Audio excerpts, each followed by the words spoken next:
आज मैं आपको बताऊंगा एक ऐसा सच कि मैंने कैसे अपने 30s में एक मिडिल क्लास फैमिली से उठकर अपना पहला 1 करोड़ बनाया। एकदम प्रैक्टिकल स्टेप्स रहेंगे बिना किसी फालतू मोटिवेशन या फॉल्स प्रॉमिस के, क्योंकि इन्वेस्टशाला में हमारा मोटिव यही है कि आपको फाइनेंशियल फ्रीडम की ओर लेके जाना, जिसके लिए पैसा बनाना, इन्वेस्ट करना और मनी माइंडसेट का होना बहुत ज्यादा जरूरी है। अगर आप भी अपनी जिंदगी में 1 करोड़ का गोल रखते हैं तो प्लीज अगले कुछ मिनट बिना अपना फोकस गवाए ध्यान से इस वीडियो को जरूर देखिएगा। ये वीडियो हमने व्यूज के लिए नहीं बनाई बल्कि असली इम्पैक्ट डालने के लिए बनाई है, जिसमें मैंने 10 स्टेप्स बताए हैं जिनसे आप 1 करोड़ बड़े आराम से कमा सकते हैं, क्योंकि मैंने भी कमाया है। और इनमें से step number 4, 8 and 10 are most important. तो चलिए शुरू करते हैं। तो स्टेप नंबर 1 है फास्ट लेन को चूज करना। देखो, आप नौकरी के साथ ना कभी भी अमीर नहीं बन सकते। अगर आपको जवानी में पैसा कमाना है तो आपको स्लो लेन छोड़ के फास्ट लेन की ओर जाना पड़ेगा। The millionaire and fast lane book से मुझे ये सीखने को मिला कि लाइफ में पैसा कमाने के 3 तरीके होते हैं। सबसे पहला होता है साइड वॉक, सैलरी आई, खर्चा हो गया, सेविंग हो गई 0। दूसरा होता है स्लो लेन, सैलरी का थोड़ा थोड़ा हिस्सा सेव करते रहते हैं, 30-40 ईयर्स तक जाते जाते बुढ़ापे में अमीर बन जाते हैं। तीसरा आता है फास्ट लेन, जिसमें आप खुद पे फोकस करते हो, कोई बिजनेस, कोई साइड हसल, कोई स्किल सेट अचीव करते हो और 30s की उम्र में अमीर बन जाते हो। दुनिया के 75% अमीर लोग एंटरप्रेन्योर यानी कि बिजनेसमैन हैं और बचे हुए 15% है इन्वेस्टर्स। अगर आपको इन्वेस्टर बनना है तो उससे पहले आपको बिजनेस से पैसा कमाना पड़ेगा। इसलिए मैंने जॉब के साथ साथ साइड बिजनेस शुरू किया। आप भी एक नोटबुक उठाओ, उसमें लिखो कि आपको क्या करना पसंद है और आपको जो पसंद है उससे लोगों का जीवन आसान कैसे बनेगा। उसमें से एक आइडिया पकड़ो, उस पर लग जाओ और आप अपनी जिंदगी बदल लो। स्टेप नंबर 2 है अपने गोल को क्लियर रखो। देखो, कामयाब होने के लिए ना आपका गोल बड़ा क्लियर होना जरूरी है। सिर्फ फास्ट लेन में चलने से कुछ नहीं होगा। अगर आपके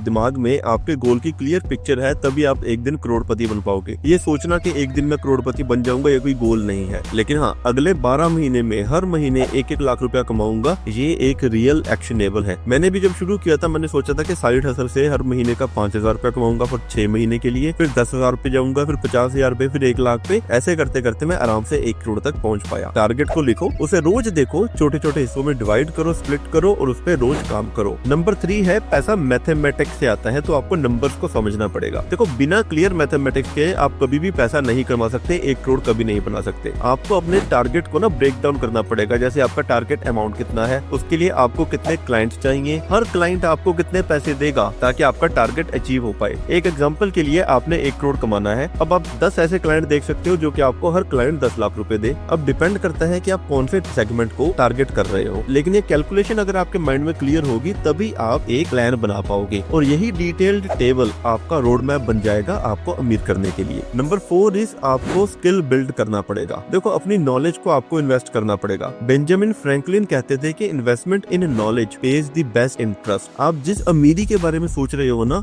वो आती है नॉलेज प्लस एग्जीक्यूशन से। आज की डेट में हाई डिमांड स्किल की अगर आपके पास है तो आपको डिग्री की कोई जरूरत नहीं है पैसा कमाने के लिए। अब graphic designing, content creation, video editing, AI, prompt engineering, marketing, इनमें से आपको जो भी पसंद है आप उसके एक्सपर्ट बन जाओ। हर रोज कुछ नया सीखो, बिकॉज वॉरेन बफे कहते थे आपको लगातार सीखते रहना होगा क्योंकि दुनिया बड़ी जल्दी बदल रही है। नंबर 5 आता है कि आपको रोज काम करना पड़ेगा, कंसिस्टेंसी लानी पड़ेगी। आपका मन करे ना करे, आपको अच्छा फील हो रहा हो ना हो रहा हो, आपको कंसिस्टेंसी के साथ डेली काम करना पड़ेगा, डेली खुद को ब्रांड करना पड़ेगा। देखो, बिजनेस और स्किल इन दोनों पे ना रोज डिसिप्लिन के साथ काम करना पड़ता है। अपने दिन के कम से कम 2 घंटे आप सिर्फ इसी काम के लिए रखेंगे, डिस्ट्रैक्शन से खुद को हटाएंगे, अपनी रूटीन को फॉलो करेंगे। आपका मूड हो ना हो कोई फर्क नहीं पड़ता। आप सभी ने पानी की बूंद से पत्थर कटते हुए की कहानी तो सुनी होगी ना, वही असली पावर है कंसिस्टेंसी की। सोचो, अगर पानी की एक बूंद अगर लगातार पत्थर पे गिरे, वो पत्थर को अगर काट सकती है तो आप अपने एफर्ट से अपनी किस्मत क्यों नहीं बदल पाओगे। नंबर 6 है हाई इम्पैक्ट टास्क के ऊपर फोकस करना। खुद को बिजी मत बनाओ बल्कि प्रोडक्टिव बनाओ। रिच लोग अपने टाइम का 80% सिर्फ हाई इम्पैक्ट टास्क के ऊपर लगाते हैं। हर दिन आपको ये सोचना पड़ेगा कि आज कौन सा काम करके आप अपने 1 करोड़ के गोल के और थोड़ा नजदीक चले जाओगे, उसको सबसे पहले करो। इस प्रोसेस को कहते हैं मूविंग द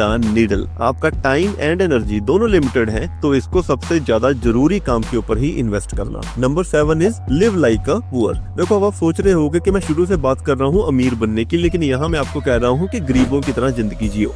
इसका कारण ये है कि जब आपके पास पैसा आने लगता है ना, तो बहुत सारे डिस्ट्रैक्शन आपके पास आते हैं, बहुत सारे शो ऑफ करने के मौके आपके पास आते हैं। जैसे बड़ी गाड़ी ले लेना, कोई बड़ी घड़ी ले लेना, बड़ा मोबाइल फोन ले लेना, बड़ा घर ले लेना। लेकिन आपको बचना पड़ेगा करिएगा, क्योंकि यही एक मिडिल क्लास ट्रैप है। इसके बाद आप एक लूप में फंस जाओगे, डेट के लूप में या खर्चा करने के लूप में। आपको ये सोचना है कि अभी पैसा आपके पास आया ही नहीं है, आपने उसे एक अच्छी जगह पे इन्वेस्ट या सेव कर देना है ताकि आपका पैसा आपको और पैसा कमा के दे। नंबर 8 इज कि इन्वेस्ट जरूर करो। गरीब लोग क्या करते हैं, उनके पास सैलरी या इनकम आई कोई भी, उसके बाद वो सबसे पहले अपना खर्चा करेंगे, उसके बाद वो अपनी लायबिलिटी जैसे EMI एक्सेट्रा पे कर देंगे, उसके बाद अगर कुछ होगा तो वो बचाने की सोचेंगे। लेकिन अमीर लोग ऐसा नहीं करते, मैंने भी ऐसा बिल्कुल नहीं किया था। जब भी मेरे पास सैलरी आती थी मैं सबसे पहले स्टॉक, प्रॉपर्टी के जो रेट्स होते हैं उनमें या बिजनेस में इन्वेस्ट करता था, और इसे करने के लिए मैंने ऑटोमेट कर रखा था कि हर महीने मेरी इनकम का 20% अपने आप इन्वेस्टमेंट में चला जाएगा। ये अमाउंट शुरू में बहुत छोटा लगता है, लेकिन जब कंपाउंडिंग होने लगती है तब इसका जादू देखने को मिलता है। बिकॉज एल्बर्ट आइंस्टाइन भी कहते थे compounding is the 8th wonder of this universe. Number 9 is wealth को बिल्ड करो और प्रोटेक्ट करो। करोड़, 2 करोड़, 5 करोड़ कमाना आज के टाइम में मुश्किल नहीं है, लेकिन मुश्किल है उसे संभालना, उसे बचाना। यही एक असली स्किल है। आपने कई लोगों के बारे में सुना होगा कि उन्हें लॉटरी मिली, वो रातों रात अमीर बन गए। किसी ने कौन बनेगा करोड़पति में से 5 करोड़ जीता, लेकिन अगले 6 महीने में वो आदमी फिर से रोड पे आ गया। बिकॉज पैसा संभालना पैसा कमाने से ज्यादा बड़ा स्किल होता है। इसके लिए आपको अपने इन्वेस्टमेंट को डाइवर्सिफाई करना पड़ेगा। कुछ पैसा रियल एस्टेट में, कुछ पैसा स्टॉक्स में, कुछ पैसा FDs में रखना पड़ेगा। आपको मल्टीपल इनकम स्ट्रीम्स बनाने पड़ेंगे ताकि आपका जो प्रॉफिट है वो ज्यादा से ज्यादा आपके पास आता रहे, मल्टीपल सोर्स से आता रहे, और जो प्रॉफिट आपके पास आ रहा है उसे भी री इन्वेस्ट करो। आपको इंश्योरेंस एंड इमरजेंसी फंड का ध्यान रखना पड़ेगा। ये चीज आपको सोचनी पड़ेगी कि आप सिर्फ अपने लिए नहीं जी रहे, आपकी फैमिली और आपकी आने वाली जनरेशन, आपने इन्हें भी एक लेगेसी प्रोवाइड करनी है। नंबर 10 इज कभी गिव अप मत करो। आपने चाइनीज बैम्बू ट्री की कहानी तो सुनी होगी, इसे 4 साल लग जाते हैं ग्रो करने के लिए। इस दौरान सोचो कितने मौसम निकल जाते हैं, कई बार बाढ़ आती होगी, कई बार सूखा पड़ता होगा, कई बार पतझड़ आती होगी, कई बार बहार आती होगी, लेकिन ऐसा लगता है जैसे चाइनीज बैम्बू ट्री की कोई ग्रोथ नहीं हो रही। लेकिन 5वें साल के अंदर ही वो एक झटके में रातों रात 90 फीट तक का शूट कर देता है। स्टार्ट में रिजल्ट ना दिखना या बहुत कम दिखना नॉर्मल है। सबसे बड़ा फर्क यही है कि winners never quit and quitters never win. अगर आपको ये जर्नी समझ आई हो तो इस वीडियो को एक लाइक एंड चैनल को एक सब्सक्राइब जरूर कर दें। डिस्क्रिप्शन में हमारी व्हाट्सएप कम्युनिटी का लिंक भी है। ऐसी और वीडियोस के अपडेशन के लिए वहां पे जरूर ज्वाइन करें। मैं आपको फिर से मिलता हूं दोस्तों, धन्यवाद।